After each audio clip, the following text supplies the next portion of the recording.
할렐루야. 벌써 세 번째 성경 연구 방법론 시간입니다. 3주간의 시간 동안 어떻게 성경 연구가 즐겁고 재밌게 다가오셨나요? 들을수록 이건 내 영역이 아니다 라고 생각이 드시지는 않았나요? 그렇다면 제 잘못인 줄 압니다. 우리 하나님께서 주신 성경책에는 아무런 잘못이 없고요, 제 문제입니다. 조금 이제 포기하고 싶은 마음, 내 영역이 아니라는 마음들을 오늘 이 시간 또 잠깐 내려놓고 다시 한번 성경은 우리 하나님께서 나를 위해 또 우리를 위해 주신 책임을 믿으며 또 성령께서 이해하게 하실 때 쉽게 이해할 수 있는 책임을 믿으며 나아가는 이 시간 되었으면 좋겠습니다. 지난 시간에는 우리가 자세히 읽기라는 주제로 말씀을 나눴었습니다. 성경은 자세히 읽기만 해도 쉽게 이해할 수 있는 책이다라고 했었습니다. 우리가 가지고 있는 선입견, 누군가의 견해, 어떤 목사님의 설교, 그것대로 성경을 이해하는 것이 아니라 다시금 처음 말씀을 대하는 것처럼 자세히 꼼꼼히 질문하면서 읽을 때 성경을 잘 이해할 수 있다라고 말씀을 드렸었습니다. 그렇다면 도대체 성경을 자세히 읽는다는 것이 무엇인가 했을 때 세 가지 관찰 방법을 소개했었죠. 기억나시나요? 문단 나누기, 하나님 찾기, 강조점 찾기. 할렐루야. 네, 그래도 대답을 해주시는 분이 있어서 감사합니다. 문단 나누기를 통하여서 우리가 어떤 유익을 누릴 수 있었냐면, 어떤 성경을 한 단어나 문장으로 이해하지 않고 전체적인 맥락 속에서 성경을 이해할 수 있도록 문단 나누기는 그러한 도움을 우리 가운데 주었습니다. 하나님 찾기는 어떠한 도움을 줬냐면, 어떤 율법주의, 공로주의, 어떤 내가 열심히 해서 구원을 받는, 내가 열심히 해서 하나님의 복을 받는 이런 것이 아니라 도리어 하나님께서 이미 우리 가운데 베푸신 그 은혜에 집중하고 그 주님께서는 우리 가운데 명령하신 그 명령도 내가 이미 은혜 받았기에, 내가 이미 하나님의 백성이 됐기에 능히 지킬 수 있는 그런 명령으로 받아들일 수 있도록 도와준다라고 했었습니다. 마지막으로 강조점 찾기는 새로운 게 아니라고 했어요. 추가적인 관찰 방법이고 이미 알고 있는 내용을 더 심화적으로 체계화 시켜주는 것을 도와준다라고 했었습니다. 그래서 제가 지난주에 샘플도 함께 드렸었는데요, 그렇게 다 할 수는 없겠지만 이와 같은 방법, 문단 나누기, 하나님 찾기, 강조점 찾기, 성경을 이렇게 꼼꼼하고 자세하게 겸손히 이 말씀을 대하게 될 때 우리는 성경을 더욱더 자세하게, 또 하나님의 뜻을 더 분명하게 발견할 수 있게 될 것이다 라고 말씀을 드렸었습니다. 우리 함께 따라해 볼까요? 관찰은 해석의 반이다. 관찰은 해석의 반이다. 관찰은 해석의 반이다.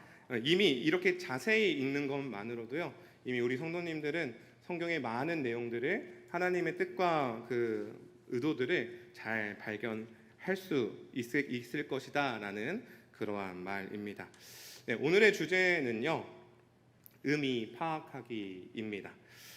네, 우리 오늘 함께 읽었던 말씀을 같이 한번 읽고 시작하도록 하겠습니다. 누가복음 24장 44절 말씀인데요, 같이 한번 읽겠습니다. 시작. 또 이르시되 내가 너희와 함께 있을 때에 너희에게 말한 바 곧 모세의 율법과 선지자의 글과 시편에 나를 가리켜 기록된 모든 것이 이루어져야 하리라 한 말이 이것이라 하시고. 아멘.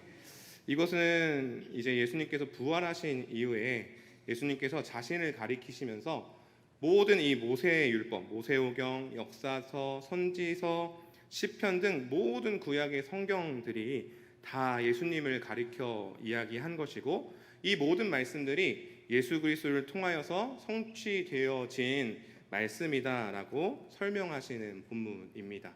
이후에는요, 예수님이 이렇게 말씀하신 이후에 제자들의 마음을 열어서 성경을 다시 재해석해 주시는 거예요. 누구 중심으로? 예수님의 중심으로. 구약의 모든 메시지들이 다 예수님을 가리키고 있음을 설명해 주신 이후에 명령을 주십니다. 예수님의 십자가 사역과 복음의 증인이 될 것을 명령하신 이후에 승천하시고 하늘 보좌 가운데로 들려 올려져 가시죠.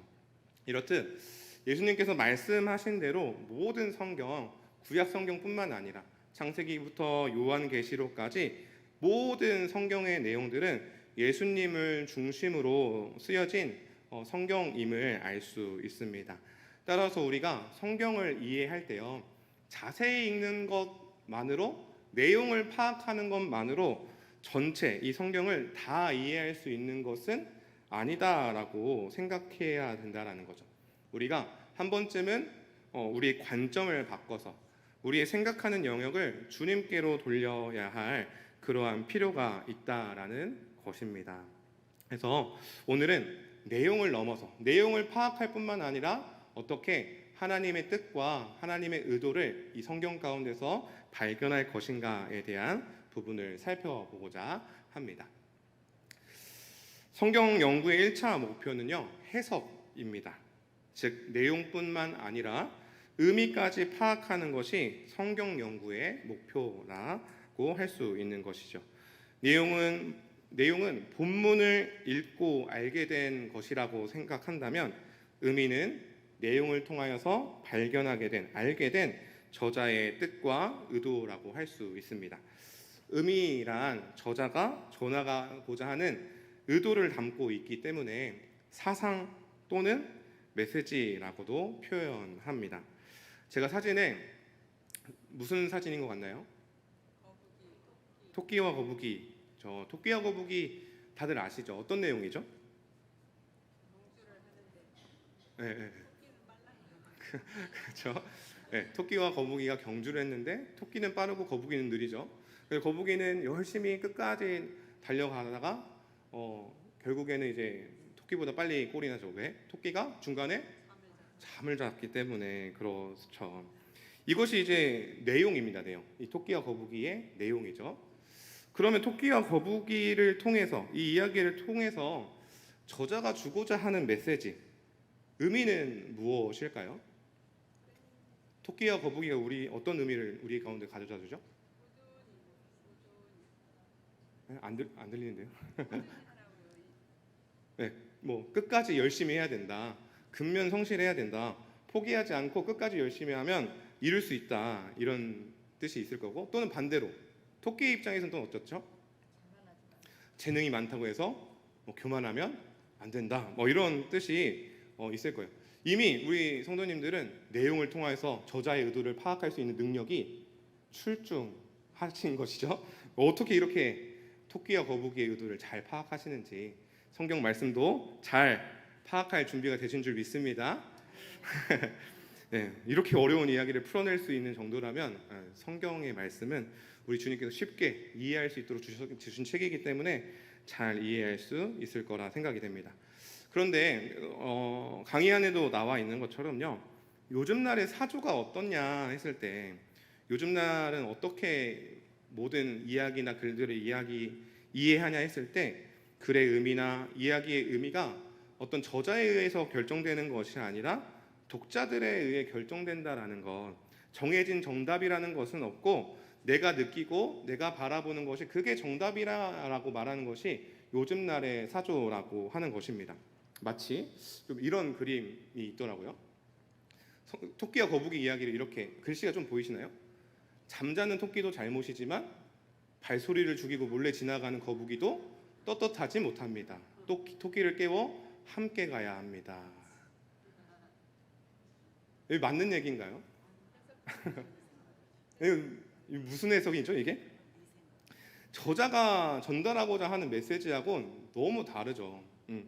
토끼를 왜 안 깨웠냐 이렇게 얘기한다면 이상한 것이죠. 또 어떤 사람은 그렇게 얘기도 하더라고요. 이미 출발선부터 잘못됐다. 거북이는 무거운 등껍질을 메고 달리고 토끼는 가벼운 몸으로 달렸기 때문에 이미 페어플레이가 아니다. 이런 얘기를 하라는 거죠.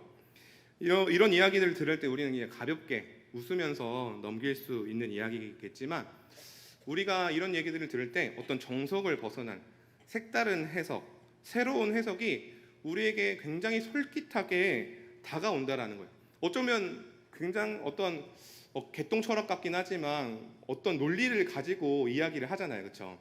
뭔가 그럴 수도 있겠네라고 생각이 들면서 어떻게 되는 거죠? 결국에는 저자가 전하려고 하는 메시지와 점점 더 멀어지는 그러한 결과를 낳는다라는 것입니다. 그래서 우리는요, 내용을 잘 파악할 뿐만 아니라 내용을 통하여서 이 저자가 어떠한 의도를 가지고 이 메시지를 우리 가운데 주고 있는가를 잘 파악해야 할 필요가 있다라고 하는 것입니다. 그렇기에 우리는 내용으로부터 의미까지 파악하는 것이 성경 연구의 1차 목표입니다. 본문의 의미를 아는 것은요, 이 성경의 궁극적인 저자이신 하나님의 뜻과 의도를 파악하는 것이다 라고 얘기를 하는 겁니다. 너무나도 중요하겠죠. 내 뜻과 내가 보고자 하는 대로 성경을 보는 것이 아니라 토끼와 거북이를 통하여서 우리 성도님들께서 바른 저자의 의도를 발견하셨던 것처럼 우리가 성경을 읽을 때도 어떻다는 거예요? 내가 듣고 싶은 대로 들리는 것이 아니라 하나님께서 정말 이 말씀을 통하여서 내게 해주시고자 하시는 말씀을 발견해야 할 필요가 있다라는 것입니다. 내용과 의미의 관계에 대해서 살펴보도록 하겠습니다. 내용과 의미의 관계를 살펴볼 때 본문의 의미는요, 내용으로부터 나온다는 것을 기억해야 합니다. 따라서 어떤 의미를 파악하기 이전에, 저자의 뜻과 의도를 파악하기 이전에 다시금 처음으로 돌아가야 돼요. 자세히 읽는 것, 성경을 꼼꼼히 읽는 것, 처음처럼 하나하나 질문하면서 읽어나가는 것이 중요하다라는 것입니다. 그러나 읽어나가다 보면 어떤 일부분에서 과도한 의미를 도출하지 않는 것도 너무나도 중요합니다. 토끼와 거북이 이야기에서 왜 자는 토끼를 깨우지 않았느냐, 왜 거북이만 무거운 등껍질을 메고 달렸는가라는 이러한 질문은요, 오히려 본래 저자가 의도했던 것과 점점 다른 방향으로 이야기를 끌고 가기 때문에 그렇습니다. 저자가 알려주는 대로, 저자가 강조하는 대로 본문을 자세히 꼼꼼히 읽어 나가야 된다라는 것이죠. 두 번째로는 내용이 곧 의미인 경우도 있습니다. 특히 이제 서신서와 같은 강화체 본문에서 그런 경우가 많이 등장하는데요. 우리 에베소서 1장 17절 19절 말씀 앞에도 있고 강의 안에도 있는데요. 같이 한번 읽어보도록 하겠습니다. 시작.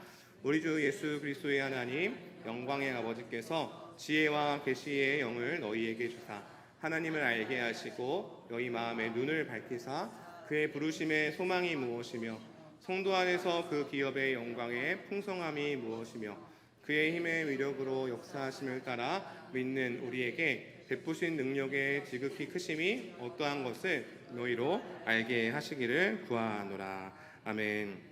이 본문에서 비슷한 표현들의 강조 표시를 한 것처럼 사도 바울은 또 하나님께서는 이 본문 말씀을 통하여서 어떤 걸 우리 가운데 주시길 원하시냐면 지혜와 계시의 영을 우리 가운데 주셔서 하나님을 알게 하고 또 그의 부르심의 소망이 무엇이고 성도가 그 기업의 영광의 풍성함 얻는 그 기업의 영광의 풍성함이 무엇이고 또 우리 가운데 역사하시는 그 하나님의 능력이 얼마나 큰지 너희로 뭐하기를 구한다? 알게 하시기를 구하노라 이렇게 얘기를 한다는 거예요. 사도 바울은 성령이 우리 가운데 임하셔서 이 성도가 뭘 알기 원하냐면 하나님을 알고 첫 번째는 하나님을 알고 하나님께서 우리 가운데 그 기업을 주시는데 그 기업이 얼마나 풍성한지를 알고 또 하나님의 그 능력이 얼마나 풍성한지 알게 하시기를 원한다. 성령께서 너희로 알게 하시기를 원한다가 이 에베소서 1장 17절부터 19절의 내용이자 의미라고 할 수 있습니다. 이렇듯 내용이 곧 의미가 되어지는 경우가 있고요. 토끼와 거북이의 이야기처럼 내용을 통해서는 본문의 의도가 드러나지 않지만 전체적인 흐름을 봤을 때 이러한 뜻이구나 이해되어지는 그러한 본문들도 있습니다. 어찌되었든 우리는요 먼저 내용을 잘 파악하면 그 다음에 이 의미를 이해할 수 있게 되어집니다. 그래서 어떤 자세히 읽지 않는 것, 성경을 꼼꼼하게 읽지 않는 것은요 오히려 의미를 제대로 파악하지 못하게 방해하기 때문에 우리는 의미를 파악하기에 앞서 다시금 자세히 읽는 것에 집중하자라고 이야기하는 것입니다. 이제는 조금 더 나아가서요, 의미의 세 가지 차원에 대해서 한번 다뤄보려고 합니다. 성경은 매우 오래전에 쓰여진 책이기 때문에요, 가장 나중에 쓰여진 책조차 2000년이라는 거의 시대적인 흐름이 있기 때문에 성경이 가지고 있는 역사적인 문화적인 배경과 현재를 살아가는 우리의 모습과는 엄청난 간격이 있습니다. 따라서 우리는 성경의 의미를 파악하는데 세 가지 차원에서 이해하는 것이 필요합니다. 먼저 원래적 의미는 뭐냐면, 원래적 의미란 그 성경을 처음 읽었거나 들었던 사람들이 이해했던 의미를 가리킵니다. 예를 들어서 예수님으로부터 직접 설교를 들은 사람들이 있죠. 누구죠? 제자들이나 무리들이 그렇겠죠. 이와 같은 상황 가운데 적용될 수 있는, 제자들이 이 말씀을 어떻게 받아들였을까? 그 무리들은 이 말씀을 어떻게 이해했을까라는 것을 파악하는 것이 원래적 의미를 파악하는 것입니다. 두 번째는요, 보편적 의미인데요, 이것은 원래적 의미가 가지고 있는 이 문화적 배경들, 역사적 배경들을 제거하여서 모든 시대, 과거나 현재나 미래, 모든 시대 가운데 모든 남녀노소, 모든 사람에게 적용될 수 있는 보편적 의미를 파악하는 것을 의미합니다. 그때 당시의 사람에게도, 지금 이 시대를 살아가고 있는 우리에게도, 또 나중에 미래에 주님을 믿게 된 그 사람들에게도 하나님의 적용되어지는 하나님의 절대 진리 말씀을 파악하는 것이 이 보편적 의미를 파악하는 작업이라고 할 수 있습니다. 세 번째는 현재적 의미죠. 현재적이라는 건 지금 우리의 상황, 나와 또 우리의 교회 가운데 이 말씀이 어떻게 적용될 수 있는지를 살펴보는 것이 현재적 의미라고 할 수 있을 것 같습니다. 도표를 그려보면 이렇게 되는 거예요. 그림이 다 다른데요, 변하지 않는 건 뭐죠? 세모는 변하지 않죠. 그때 당시에 하나님께서, 예수님께서 말씀하신 그 말씀 중심에 가지고 있는 하나님의 의도는 문화와 환경이 변한다고 하더라도 변하지 않는 절대적인 진리의 말씀, 그 의도가 분명히 그 가운데 있다라는 거예요. 그런데 원래적인 의미, 그때 당시의 상황을 제거하지 않고 그대로 우리의 상황 가운데 가져오면 이것이 우리의 상황에 맞게 되느냐 했을 때 그렇지 않다라는 것이에요. 제가 예를 들어서 한번 설명해 보려고 합니다. 우리 마가복음 말씀인데요. 같이 한번 읽어보도록 하겠습니다. 시작. 갈릴리 해변으로 지나시다가 시몬과 그 형제 안드레가 바다에 금을 던지는 것을 보시니 그들은 어부라. 예수께서 이르시되 나를 따라오라. 내가 너희로 사람을 낚는 어부가 되게 하리라 하시니 곧 그물을 버려두고 따르니라. 아멘. 이 본문의 원래적 의미는 뭘까요? 설명해보자면 예수님께서 어부들을 자신의 제자로 부르시는 내용이 이 마가복음의 내용입니다. 예수님께서는 어부였던 시몬과 베드로를 자신의 제자로, 사람을 낚는 어부로 부르셨다가 이 원래적인 의미가 되겠죠. 그런데 이것을 역사문화적 배경을 제거하지 않고 그대로 이해하게 되면 어떻게 될까요? 주님이 나를 만나주셨고 또 부르셨다. 제자들이 그물을 버려두고 예수님을 따랐던 것처럼 나도 지금 하고 있는 모든 일을 때려치고 직장을 그만두고 당장 신학교에 들어가야겠다. 맞을까요? 왜 아니죠? 이 사람들은 모든 직업을 버려두고 예수님을 따랐는데요. 왜 아닌가요? 성도님들이 느끼시기에도 이건 아닌 것 같죠? 신학교 안 가보고 싶으세요? 왜 아닐까요? 특별한 상황이 있다라는 거예요. 그렇죠? 이 본문이 쓰여질 때에 특별한 상황이 있다라는 겁니다. 지금 예수님께서는 12제자를 부르시는 상황이에요. 단순히 어떤 무리를 부르시는 것이 아니라, 예수님을 믿는 사람들을 부르시는 게 아니라 12제자를 부르시는 거죠. 12제자는 나중에 누가 되죠? 12 사도. 교회의 근간을 이루는 정말 특별한 사람들이라는 거예요. 결코 보편적이지 않죠. 지금 이 시대에 사도가 있나요? 신사도 운동 하면 안 되지 않습니까? 예. 사도가 없지 않습니까? 사도가 없지 않습니까? 그렇죠? 특별하다는 거예요. 이 12제자는. 그럼에도 불구하고 여전히 예수님께서는 자신의 제자들을 부르시고 계십니다. 그렇죠? 여전히 자신을 믿는 제자들을 부르시고 계시기 때문에 정말 특별한 상황 가운데 주어진 말씀임에도 불구하고 우리에게도 적용되어질 수 있는 말씀이다라고 할 수 있는 것입니다. 정리해보면 이렇습니다. 보편적 의미를 제가 이렇게 바꿔봤어요. 그물을 깁는 일을 어떻게 바꿔봤냐면, 하나님은 자기를 위해서 살아가던 자를 부르셔서 예수님을 믿고 따르는 제자가 되게 하신다. 이렇게 바꿔봤어요. 그렇죠? 이렇게 되면 우리 잘 다니고 있는 직장 때려칠 필요가 있나요, 없나요? 없죠. 신학교에 가야만 예수님을 믿고 따르는 제자가 되나요? 아니죠. 내가 직장을 가진다 하더라도 나를 위해서 살아가지 않고 주님을 위해서 충분히 살아갈 수 있는, 모든 것을 버려두고 주님을 따랐던 그 제자들과 같이 나도 예수님을 내가 원하는 대로 따르는 것이 아니라 주님을 믿고, 나의 삶의 방식, 주님이 원하시는 삶의 방식이 있을 텐데 나의 삶의 방식이 아니라 주님이 원하시는 삶의 방식대로 따라가는 그러한 제자가 될 수 있다라고 이렇게 의미를 파악할 수 있는 것이죠. 그리고 현재적 의미는요, 제가 길게 적어놨는데 이것은 각자의 상황. 누군가는 정말로 신학교에 가야 되는 사람이 있을 수도 있잖아요, 그렇죠? 그렇죠? 그게 주님을 따르는 길이라고 믿고 나아가는 사람도 있을 뿐더러 있을 테지만, 또 다른 데서는 또 뭐 청소하는 일로, 또 어느 뭐 정치하는 일로, 또는 뭐 병원에서 여러 가지 일로 주님을 따르는 제자의 삶이 다양할 것이기 때문에 현재적인 의미는 나의 상황과 교회의 상황 가운데 적용할 수 있는 메시지다라고 이야기할 수 있을 것 같습니다. 이렇게 파악해야 되는 이유가 뭔지 아래에 좀 적혀 있는데요. 우리 본문의 의미를 세 가지 차원으로 구분하는 이유, 같이 한번 읽어볼까요? 시작. 하나님은 특정한 시대에 살았던 인간 저자를 통해 말씀을 기록하셨기 때문에 오늘 우리가 역사 문화적 차이를 무시하고 곧바로 그 말씀을 우리에게 적용할 수 없다.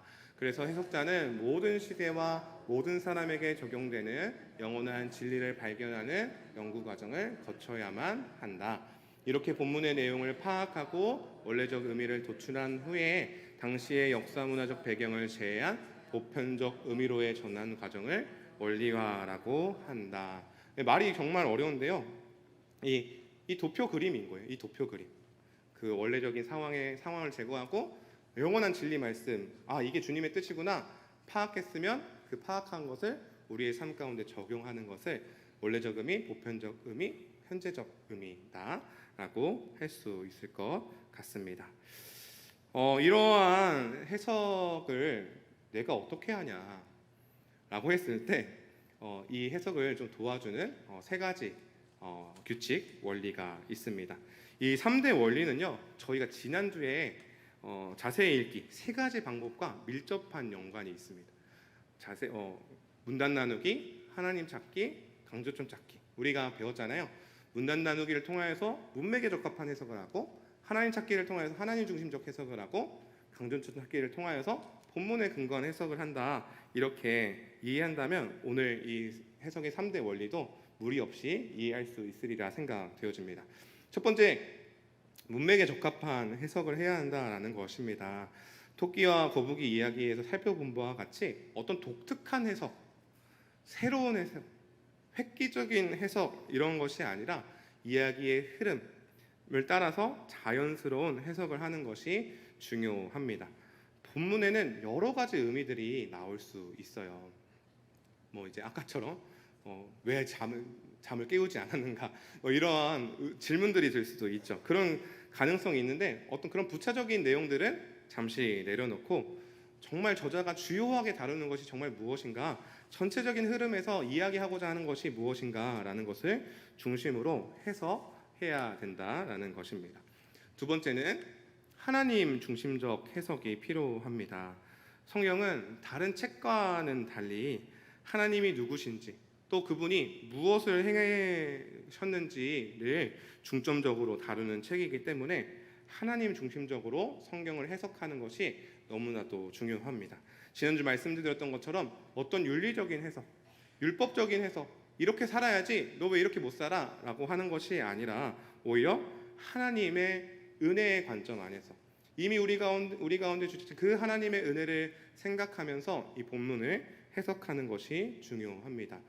특별히 오늘 우리 함께 읽었던 누가복음 24장 44절의 말씀과 같이 모든 성경은 누구에 대해서 이야기하고 있다고요? 예수 그리스도에 대해서 이야기하고 있기 때문에 설령 예수님이 등장하지 않는다고 하더라도, 설령 예수님이 아직 오지 않은 구약의 말씀이다라고 하더라도 누구를 생각하면서 읽어야 하죠? 예수님을 날마다 생각하면서 읽어야 된다라는 것입니다. 왜요? 예수님이 자신을 가리켜서 그렇게 말씀하셨기 때문에 모세의 모든 율법과 선지자들의 말과 시편의 모든 구약의 성경의 모든 내용들이 다 나를 가리켜서 말씀한 거다라고 말씀하셨기 때문에 우리는 구약 성경을 보더라도 누구가 보여야 되죠? 예수님이 보여야 된다라는 것입니다. 그리고 하나님의 은혜를 생각했을 때도 동일한 것이에요. 하나님의 은혜의 가장 핵심은 뭐죠? 우리 주 예수 그리스도를 우리를 위하여 주신 그 십자가 사역, 우리를 위하여서 독생자를 내어주신 그 은혜의 사역이기 때문에 우리는 예수님을 발견하기 위하여서 애써야 된다라고 할 수 있는 것입니다. 마지막으로 본문에 근거한 해석을 해야 된다라는 겁니다. 이 부분은 이제 강조점 찾기를 통하여서 해결을 낼 수 있는 부분인데요.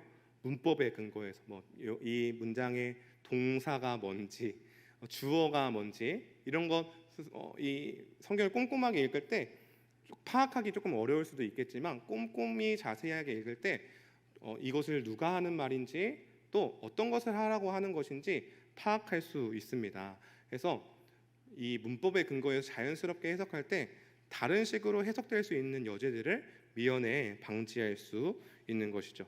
또 우리가 강조점 찾기에서 봤던 것처럼 성경은 자신이 강조하고자 하는 바를 이미 강조해 놨습니다. 아까 우리가 에베소서 말씀 본 것처럼 너희로 알게 하시기를 원한다. 무엇이며 그 영광의 풍성함이 무엇이며 이거 저것 다 알게 하시기를 원한다 강조했던 것처럼요. 성경은 이미 자기가 강조하고 싶어하는 것을 강조해 놨습니다. 우리는 성경을 자세히 읽으면서 이미 강조해 놓으신 그 부분들을 차근차근 살피고 명백한 의미부터 차근차근 살펴서 모호한 의미를 중심으로 해석하지 않고 명백한 의미부터 정리하는 것이 필요합니다.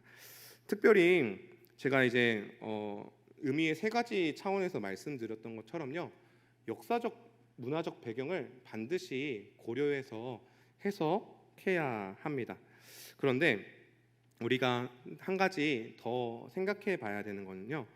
어떠한 경우에서라도 진리의 말씀인 성경에 어떤 분명히 말씀하고자 하는 그 메시지보다 시대 문화적 배경이 앞설 수는 없습니다. 이게 무슨 말이냐 했을 때 세상에는 두 가지 역사가 존재합니다. 첫 번째는 구속사, 우리 주님께서 우리를 구원하시는 그 구원의 역사, 히스토리가 있고요. 세계사, 모든 사람들이 알고 있는 그 세계사 있지 않습니까? 세계사는 강자들의 역사입니다. 강자들의 역사. 로마가 그렇고요, 미국이 그렇고요, 또는 러시아가 그렇겠죠. 전쟁에서 이긴 사람들, 강자들이 써내려간 역사이기에 그 강대국 중심으로 역사가 흘러져 가고 쓰여진 것을 볼 수 있습니다. 그런데 구속사는 하나님의 역사요, 하나님의 백성의 역사입니다. 그렇기 때문에 이스라엘은 어떤 나라입니까? 세계에서 볼 때는 너무나도 약한 나라죠. 그런데 하나님의 관점에서 봤을 때는 세상이 보기에는 그냥 변방의 작은 나라이지만 하나님의 관점에서는 모든 세상의 중심에 되는 곳이 이스라엘 나라였고요. 하나님의 일하심을 드러내는 귀한 도구로서 사용된 나라가 이스라엘입니다. 성경의 모든 내용은요, 구약의 모든 내용은 이스라엘 중심으로 쓰여진 것을 볼 수 있어요. 세상에 어떤 일이 벌어졌든지는 성경이 관심 있는 부분이 아닙니다. 이스라엘이 어떻게 살아가는가, 이스라엘이 이 열방 가운데 어떻게 드러나는가가 하나님의 관심이었죠. 신약에서는 어떻습니까? 교회가 이 이스라엘을 새 이스라엘로 대처해서 살아가고 있는 것이죠. 그래서 세상은 교회를 손가락질하면서 욕한다 할지라도, 세상은 교회가 이미 다 망했다, 교회는 다 이상한 사람들의 집단이다 라고 말한다고 할지라도 여전히 하나님의 관심은 어디에 있습니까? 세상에 있지 않고 교회에 있는 줄 믿습니다. 하나님의 관심, 하나님의 관점은 교회 중심적, 하나님의 백성을 중심으로 돌아간다라는 거예요. 이처럼 성경 또한 어떤 세계의 역사 가운데 쓰여진 성경인 것은 분명하지만, 그럼에도 불구하고 역사 문화적 배경보다 누구의 관점이 더 중요합니까? 하나님이 바라보시는 그 관점이 더 중요하기 때문에 세상이 어떤 일이 벌어지고 세상에서 어떻게 평가하든 성경이 그렇다, 성경이 이거라고 말한다고 하면 세상이 아니야, 그거 아니야 라고 해도 뭐가 맞을까요? 성경이 그렇다라고 말하는 것이 옳다라고 여기면서 그 성경을 해석해 나가야 된다라는 것입니다. 네, 이렇게 얘기했던 것들을요 한 문장 한 문장씩 정리해 가면서 파악해 봤으면 좋겠습니다. 첫 번째 같이 한번 읽어볼까요? 시작. 문맥에 적합한 해석이 우선적이며 근접 문맥과 원전 문맥을 함께 봐야 한다. 네, 문맥, 이야기의 흐름에 따라서 해석해야 된다라고 말씀드렸습니다. 근접 문맥이라고 하는 건 해당 성경, 에베소서면 에베소서 본문의 그 흐름을 따라서 해석해야 된다라는 말이고요. 원전 문맥은 다른 성경이나 교리까지 포함합니다. 성경은 하나의 한 분의 저자가 쓰신, 하나님께서 쓰신 책이기에 모든 성경이 통일성이 있고 일관성이 있습니다. 그래서 A라고 말했는데 다른 성경에서 B라고 이야기하지 않습니다. 그래서 우리는 성경을 해석할 때도 그 에베소서 본문이면 에베소서 본문을 주로 보지만 다른 본문을 인용해서 해석도 할 수 있는 거죠. 두 번째 한번 읽어볼까요? 시작. 문법적, 문자적으로 자연스러운 해석이 우선적이다. 세 번째, 암시적 교훈보다 명시적 교훈이 우선적이다. 네, 그렇죠? 숨겨져 있는 걸 찾으려고 하면 안 됩니다. 왜 잤는지 물어보지 마세요, 토끼가. 그런 거는 설명하고 있지 않으니까 숨겨져 있는 것보다 이미 명시적으로 드러난 교훈을 먼저 생각해야 됩니다. 네 번째요, 주변적 교훈보다 중심적 교훈이 우선적이다. 다섯 번째, 윤리적 교훈보다 하나님 중심적 교훈이 우선적이다. 그렇죠? 날마다 하나님의 은혜를 생각하면서 성경을 대하는 우리 성도님들 되시길 바랍니다. 네, 여섯 번째, 예수 그리스도 중심적 해석이 우선전이다. 예, 예수 그리스도에 대한 내용이 없는 본문이라 할지라도 우리는 언제나 누구를 생각해야 된다고요? 예수님을 생각하고 이 모든 성경을 예수님의 인격과 사역에 연결시킬 수 있어야 됩니다. 그리스도 중심 성경 읽기 잘하고 계시지 않죠? 이번 주랑 다음 주 네, 휴강이니까요. 네, 밀린 거 열심히 그리스도 중심적으로 읽어 나갔으면 좋겠습니다. 일곱 번째, 성결화체보다 강화체 교훈이 우선적이다. 이거는요, 아까 저희가 마가복음 내용을 봤던 것처럼 이야기는요, 코에 걸면 코걸이, 귀에 걸면 귀걸이. 내가 해석하고 싶은 대로 해석될 여지가 조금 더 그게 더 이렇게 있습니다. 그래서 아까 이게 토끼 왜 자냐고 물어보는 것처럼 막 다른 데로 막 삼천포로 빠지기 쉬워요. 그렇기 때문에 어떤 이 논리적인 글부터 파악하고 그 교훈을 먼저 습득한 이후에 설화체를 풀어 나가는 것도 한 가지 방법이라고 생각이 되어집니다. 그래서 그 교회 역사 가운데 보통 이제 신자들이 새 신자가 들어오면 구약 읽지 말고 복음서 먼저 읽어봐라 이렇게 얘기하는 경우가 많아요. 왜냐하면 예수님을 먼저 알아야 되기 때문에. 그렇죠. 모든 성경의 중심이 그 예수님을 알아야 되고 복음이 뭔지 알아야 어떻게 돼요? 구약의 모든 메시지들도 이 창세기의 이야기도 어떤 모세 짱이다 이것이 아니라 와 하나님이 구원해 주시는구나 이렇게 볼 수 있게 만들어 준다라는 거예요. 그래서 이 이야기는 뭐냐? 서하체보다 강하체 교훈이 우선적이다라고 하는 건 뭐냐 했을 때 먼저 그 그리스도에 대한 진리 먼저 정리되어진 그 본문부터 봐야 된다라는 것입니다. 여덟 번째요. 시작. 성경 밖의 역사 문화적 배경보다 성경 내 배경적 근거가 우선적입니다. 예, 제가 길게 설명드렸죠. 구속사와 세계사가 있는데 뭐가 더 우선돼야 된다고요? 구속사가 우리를 바라보시는 그 하나님의 관점에서 보는 것이 더 필요합니다. 아홉 번째요. 귀납적 근거가 더 많은 해석이 우선적이다. 근거. 이게 정말로 하나님의 뜻이라고 말할 수 있는 여러 가지 근거가 있는 해석이 더 우선적이다라고 할 수 있습니다. 묵상과 적용입니다. 첫 번째, 같이 한번 읽어볼까요? 시작. 성경을 연구할 때 본문의 의미보다 먼저 본문의 내용을 충분히 이해하는 이유는 무엇입니까? 뭐죠? 내용으로부터 의미가 결정되기 때문에 내용을 잘 이해해야 본문이 말하고자 하는 의미를 제대로 파악할 수 있기 때문에 그렇습니다. 잘 읽지 않았는데 이런 뜻일 거야 하는 것은 겸손한 자세가 아닌 것이죠. 두 번째요. 시작. 본문의 의미는 세 가지 차원으로 구분됩니다. 세 가지 차원이 각각 무엇인지 설명해보고 세 가지 의미를 이해하는 과정에서 왜 원리와 작업이 필요한지 설명해 보십시오. 네. 세 가지 의미 어떤 거 있었죠? 원래적 의미, 보편적 의미, 현재적 의미 있었습니다. 왜 이렇게 나눠서 이해해야 되냐 했을 때 역사, 문화적 배경의 차이가 있기 때문에 그렇다고 말씀드렸죠. 그래서 그대로 가져와서 해석하면 우리 성도님은 다 신학교에 가시게 되는 결과가 났기 때문에 그래요. 제가 신학교 안 가게 해드리려고 그렇습니다. 예, 역사적인 배경을 제거해야 우리의 삶 가운데 더 긴밀하게 하나님의 뜻을 잘 적용할 수 있기 때문에 그렇습니다. 해석의 3대 원리가 있었습니다. 문맥에 근거한 해석, 하나님 중심적 해석, 본문에 근거한 해석.